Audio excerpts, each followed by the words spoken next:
Hello everyone, here at OS Reviews. You're watching our hands-on review of the Noki lock. This is a smart lock that has a fingerprint scanner on the front, which is a pretty new concept that has just appeared on the market.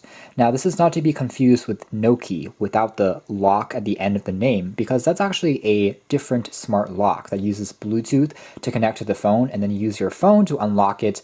So that's a little confusing because I believe the Noki lock, which came out 2 years ago as the first quote-unquote smart lock, is by a different company. So I'm not sure if they're infringing on a copyright there, but this one is called Noki lock. And it sells for $50, which is not super expensive. I know that there's another fingerprint scanner lock on the market now that costs 2 times the price, so at least you have a bit of a savings here, but it's still more than a traditional, let's say, combination lock, for instance. So in the packaging here, we do have a few accessories. There is a micro USB cable for charging the lock, which supposedly you only need to charge about once every month or two. There's also a QR code on the back, maybe for scanning to bind the lock onto the app. We'll have to find out later on. There's also the user manual that tells you how to set it up, add fingerprints, as well as download the application for iOS as well as for Android. The box itself, however, is very generic, as you can see here. It just says made in China, and that's it. There's no other kind of colors or images on the back. So taking a quick look at the lock first, initial impressions would be that the construction quality is very solid. The entire thing is made out of a solid piece of aluminum. It's a unibody finish. So unlike its competitor, the back is not removable at all. It's just simply one piece. So unless someone drills into it, it's not going to be able to be opened. Same thing on the bottom here. It simply has a USB port for charging, which is covered up using rubber just to prevent water from going in. It is technically waterproof. The only seal that I can see where maybe someone can potentially have a weaker point of entry would probably be maybe around the front plate here. But even so, it's at the super slanted angle, so it's going to be pretty tough for anyone to really do anything to try and get it open. It does feel extremely, extremely solid as far as build and weight is concerned.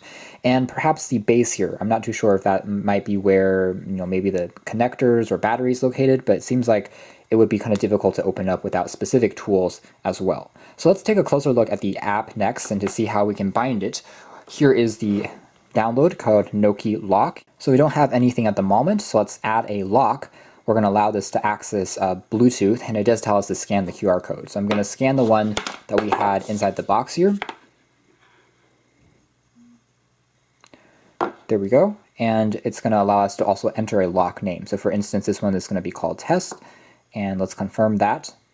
We've binded the lock successfully. So now it's just connected with Bluetooth turned on using the phone. So that's actually pretty cool.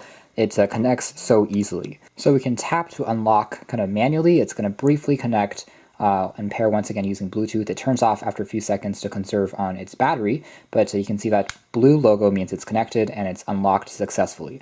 Right now, 75 means the battery life is at 75% right out of the box, and after about 20 seconds, it unlocks. So there is a little bit of a waiting period if you are just unlocking it using the app itself. But after you register a fingerprint, that part does make the unlocking a little bit faster. So you can see that this is what the lock looks like when we open up this particular portion. So we can close it up and that locks back into place. So from here, we can see that it's currently connected, and we can now also change our fingerprints to add new fingerprints. I believe you can enroll up to 10 fingers. So let's try registering a new fingerprint, and it tells us to simply put a finger onto the fingerprint, and the voice prompts for whatever reason seem to be in Chinese. And to add it, we simply place our finger onto the lock for a few seconds until it says that it's registered, and we can now repeat the process a few times until we see the cartoon or the image on the bottom here kind of go all the way up. So we want to shift our finger around a little bit until it reaches 100%, and then hopefully we can now successfully register the fingerprint. It also pops open for whatever reason. So we've registered this fingerprint, and now if we just put it back into the lock mode, whenever we tap on this finger again, you can see it will pop back open. It will unlock it. So it takes about 1 second for it to be read and then unlocked. So it's not quite as fast as what you'll find on a flagship cell phone, just because there's a mechanism, which is the physical part that's opening up, that takes another second longer. All right, so here are our records. Each time that you accidentally brush along the touchpad here for the fingerprint scanner, it will consider that as an attempted unlock. So we already have a pretty long log of times where we unlocked it and opened it up successfully, with the timestamp as well below once you sync it up with the app. Quick jump cut, I've indeed tried testing it with multiple fingerprints and deleted a few, but it does go all the way up to 10 fingerprints. So I can, either use it with my right hand, for instance, and unlock it, or if I wanted to, I also registered my left hand, so I can also use my thumb over here, and it will still unlock. At the moment, if you tap on a lock, it doesn't actually do anything, but it says location info is not updated. And that means if you have GPS services turned on your phone, and you sync it once using Bluetooth before you leave it at one spot, it knows the location. It can tell you where it was unlocked in a map whenever you sync it again. However, the lock itself does not have built-in GPS, so it's not able to auto-track without the phone. And I quickly reread the specs, and it indeed should be waterproof if you leave it outside. So as a quick test, I'm going to cover up the ports very securely and then maybe just dunk it into water for a few seconds. It's not going to read the fingerprint underwater, of course, which you probably would never want to in the first place. But after quickly drying off the surface, you can see that it's working once again, and everything functions just fine. So the durability actually is quite good. So applications for this would be just like on any other combination lock. If you want to securely lock a cabinet, maybe if you want to lock something onto a chain fence, that's all fine, unless of course you have valuables in the bag itself, which doesn't make a lot of sense, but you can of course attach it to any standard place for locking switches, doors, things like that. And as reference, here's the other lock that I mentioned at the beginning of this video, the Noki, which was the original smart lock from 2 years ago. It doesn't have the fingerprint scanner, but it has a Bluetooth app, and definitely make sure that you don't download the wrong app from the store if you're searching it up.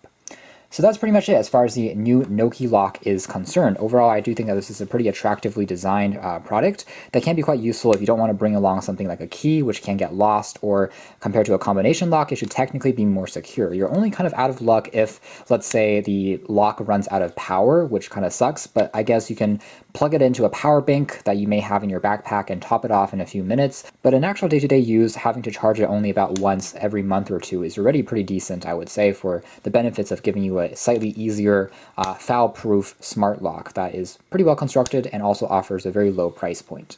So you can check out more details about this in the description below, but for now, that's been our video. Thanks for watching here at OS Reviews. This has been the Noki lock, the Bluetooth fingerprint scanning smart lock.